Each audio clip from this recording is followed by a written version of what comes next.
everybody, I'm InTheLittleWood, also known as Martin, and welcome back to Pokemon Go. Today, we are checking out the brand new update that dropped last night, where we're checking out the tentative first steps, potentially of 3, back towards tracking inside of Pokemon Go. So we're going to start off with Sightings, because Sightings is currently available to all players, whereas the brand new Nearby system is only available to a subset of players who they're beta testing it with. So as you'd expect, go to the world map, hit in the bottom right corner, and you're going to notice a couple of differences. So straight out the bat, you're going to see that all of the Pokemon are a hell of a lot smaller. They're all crunched down into the bottom right corner, and as they get bigger, they grow to the top left in terms of physical size. You can't currently press on any of these to enable any kind of tracking. Basically, this is going to be searching within a 700 foot or 200 meter radius of where you are. It's going to do this scan every 10 seconds to keep the list very up to date. The closest Pokemon, of course, will be at the front of the list, and the further away ones will be further back. And as well as updating whenever a Pokemon is spawned into your local area, it will also remove the Pokemon after it's despawned as well. So if the 5-minute cooldown timer is finished,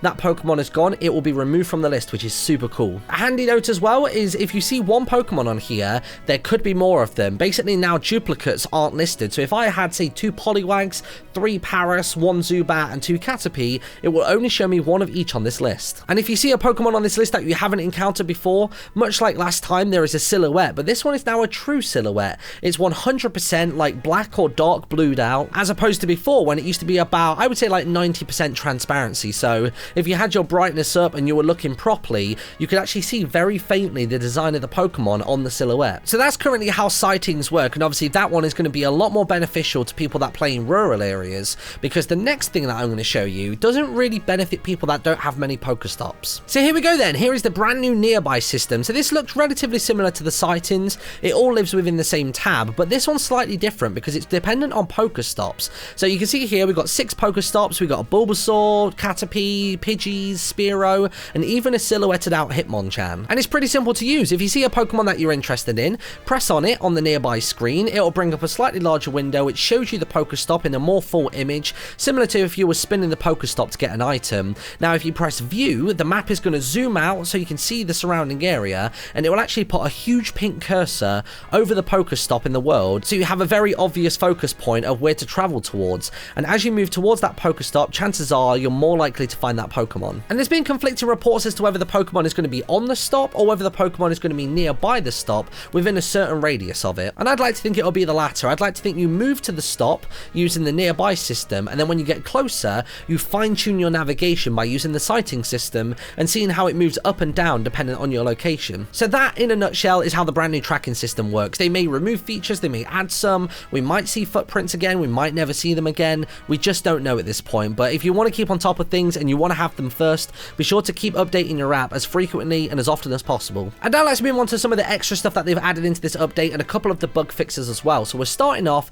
with nickname changing. And I'm not talking about the nickname of your Pokemon, I'm talking about you as your trainer. Your actual player name can now be changed inside of Pokemon Go, but bear in mind you can only do it once. So if you go to the Pokemon menu, then settings, and scroll down, just beneath Help Center, there's a button there that says change nickname. If you press on that, you'll get the warning asking if you want to do it and to think wisely about the decision. I assume if you press yes, type in a name and press OK, jobs are good. And then we move on to a brand new health and safety message, which is probably going to get quite annoying. Now this isn't one of the ones that pops up whenever you load the app up. This is actually one that's tied to how fast you're physically moving. So whenever your movement speed increases to something that seems to be beyond walking or cycling, there's now a brand new message that pops up to remind you not to play Pokemon Go whilst driving. And I imagine this is in light of some of the news stories you will have seen recently about people playing Pokemon Go whilst they're driving on the freeway, motorway, up A roads. There's even one guy who crashed into a police car, and then he decided to then go and blame the game. It's like, no, you don't have any common sense, you don't blame this. And then here's a little bit of information that wasn't actually listed on the store page, whether it be iTunes or Google Play.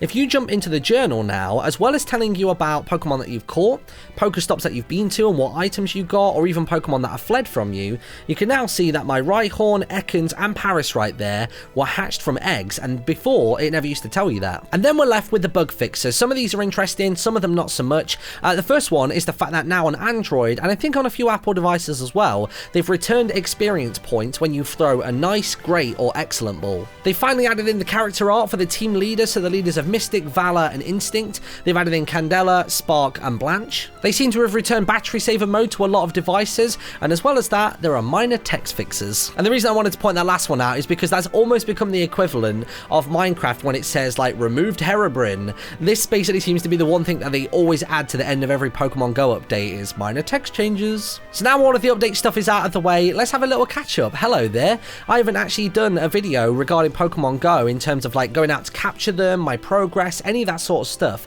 for about a week and a half, 2 weeks. So I thought I would show you my top Pokemon and also take you through my entire like Pokedex to show you who I have and haven't got. So let's start with the Pokedex itself. I'm currently sat on 95 Court, 96 Scene. I had the heartbreaking moment yesterday, if you've been on my Instagram, of actually finding myself a Dragonite in the wild. It was on a Pokemon lure, on a Pokemon stop, and it got away. I used upwards of 20 Ultra Balls on that thing. I used raspberries and got nice throws with the two combined.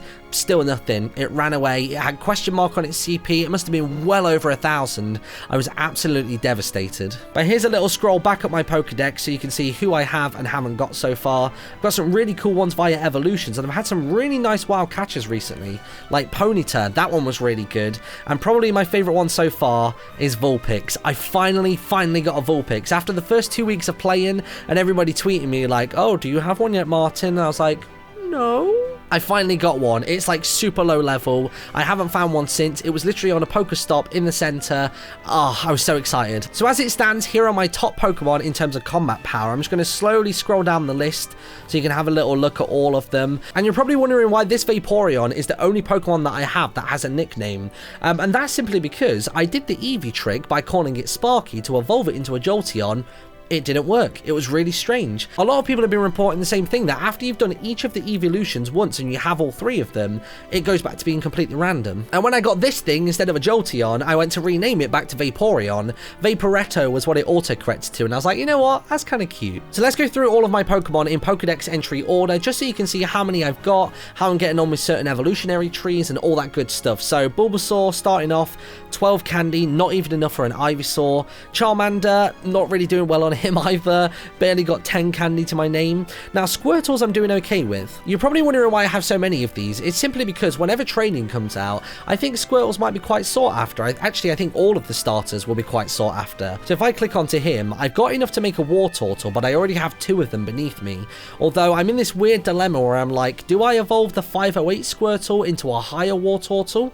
So then when I evolve him into a Blastoise, he's going to be crazy strong. Or do I simply wait until I can just evolve this Wartortle into a Blastoise? I'm still another like 56 candy away from being able to do that, and my real goal in this game is to catch them all, is to fill out that whole Pokedex. You'll begin to notice a trend as we scroll down as well, that I have around about 3 of each type of Pokemon, just simply because I like to live by the rule set of I have one to trade, I have one to keep at all times just so I've always got one on me, and then I also have a third one which I can evolve if I happen to get enough candy for it. And I just think that way I'm ready for all situations, whether it be interacting with other players, you know, leveling myself up if I pop a lucky egg, or just generally having them there to show off. You can see I've got Weedles, Kakuna, Beedrill. I've finished off the Pidgeytree like every other player on the planet has. Done the Rattatas and the Raticate, Spearows and Fearows. Ekans is interesting actually. How am I doing with you? I'm up to 26. I think out of those 4 Ekans, I'm fairly certain 3 of them have been hatched. My one and only Pikachu, which you will have seen in the video that I did with Hannah and Kath when we walked around Castle Park, I'm absolutely gutted as well, because apparently that park used to be a Pikachu nest. I'll talk about nests in another video, but it turns out that that place is now filled with Ekans instead, which is just ugh. So I'm not going to be getting a Raichu anytime soon whatsoever. Sandshrew was actually a brand new Pokedex entry for me today. I found him at a Pokestop with a lure module on it on the way into work. Chuffed with that one. Nidoran females seem to be a lot more difficult to find in Bristol than Nidoran males, but at the minute I've got a 739 Nidorina, which isn't too bad, but I'm like 65 candy away from ever being able to evolve that. But I'm fairly certain that with Nidorino, I'm really close. Oh, okay, it's not much closer, but it's a bit. Now, Clefairy's a weird one, because I have a Clefairy, I have a Clefable. I'd probably have enough Clefairy in order to evolve one as well, if I were to, like, transfer all of these. But Clefairy is one of those Pokemon that, whenever I tweet out about it, or people see it on my list, they're like, oh, I don't have any of those around here. So all of those at the moment, I'm simply keeping for trading. There she is, my lone Vulpix. I love her so much. Like I said, low CP, 157, weight 7.8, 0.55 on the height as well. Only got 3 candy for catching her. She's got quick attack and body slam. man. Jigglypuff is a Pokemon that I think I've only ever encountered once in the wild, and I've basically had lots of them turn up from eggs so far. So as you can see, I only have 2 of them at the moment, and I've got 41 candy. I'm so close to Wigglytuff. Zubats, everybody's sick of seeing. Golbats, everybody's seen before. Now, Oddish, Gloom, and Vileplume are a little bit harder to come by, at least in my area they are. They're not super rare, but I really don't see Oddishes that often. But at the moment, I'm up to 27. I've had enough to evolve a Gloom, and I think I caught a Gloom in the wild as well, but I'm a long way from Kansas when it comes to getting that Vileplume. I've got plenty of Paras and Parasect. They come up quite frequently around here, particularly by water-based areas as well. Venonat and Venomoth are pretty cool. I actually got a Diglett from an egg, which was quite nice. Meowth I'm not doing too bad on. I come across Meowth quite frequently, but I just don't seem to be able to farm that much candy off of them.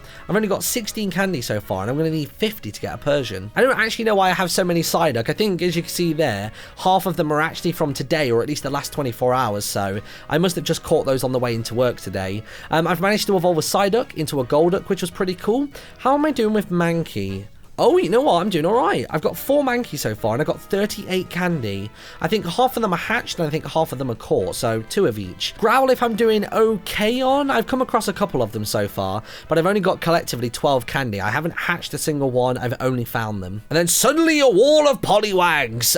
For whatever reason, they seem to have changed some of the spawning mechanisms for Pokemon Go, and where I used to get a lot of Drowsies in Bristol, Poliwag seems to be flavor of the month. It's really cool. So you can see at the moment I've got 59 candy. I've got a Poliwhirl of 670, which is probably going to be my candidate for a Poliwrath, but it does mean that I'm going to have to get another 41 candy. My lone single Abra, I haven't seen any other Abra in the entire time that I've played this game. If you weren't aware as well, much like in the regular Pokemon games, this actually has a super high flea rate of 99%. Machop is a Pokemon that I find about as frequently as I do Growliths, and then also my Machoke is really cool. I didn't evolve him, I didn't get him out on egg, I actually caught him in the wild. He was actually out at a Pokestop on a lure module, so that was pretty cool. So how am I doing on my Bellsprouts? Let me check the Weeping Bell. I've got 61. Wow, I didn't even know I had that much. So that's only what, like another like 10 of them, and I can get myself a Victory Bell. And then we have Tentacool, Brain Control.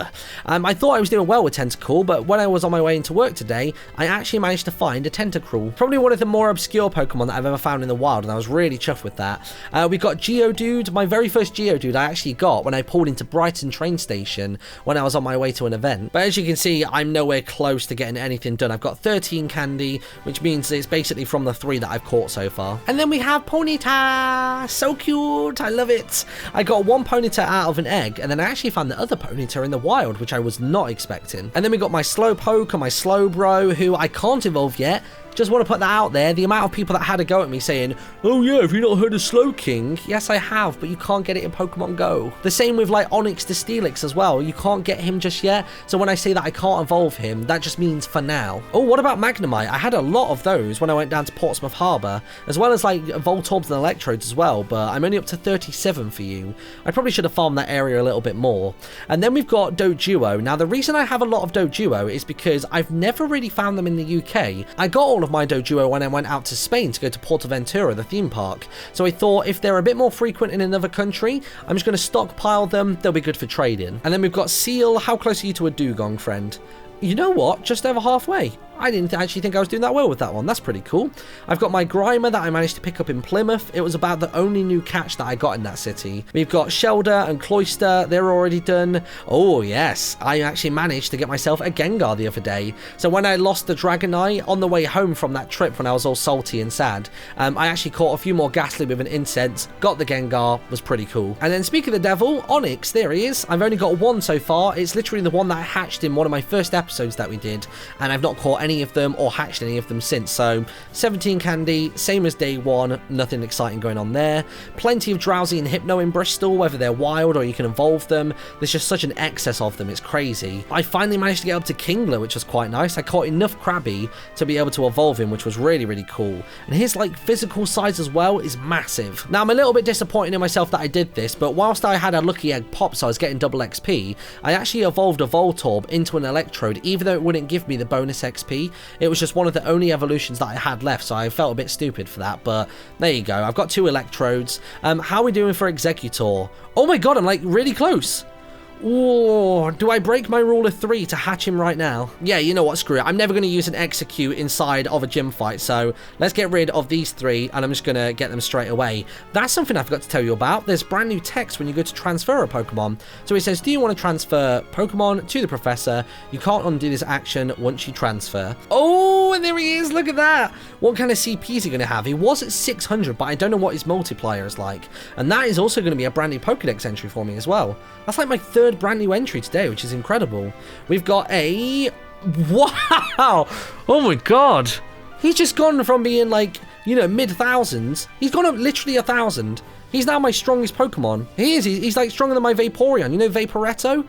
Wow, that is a leap and a half. Well, I'm very happy that I did that on video.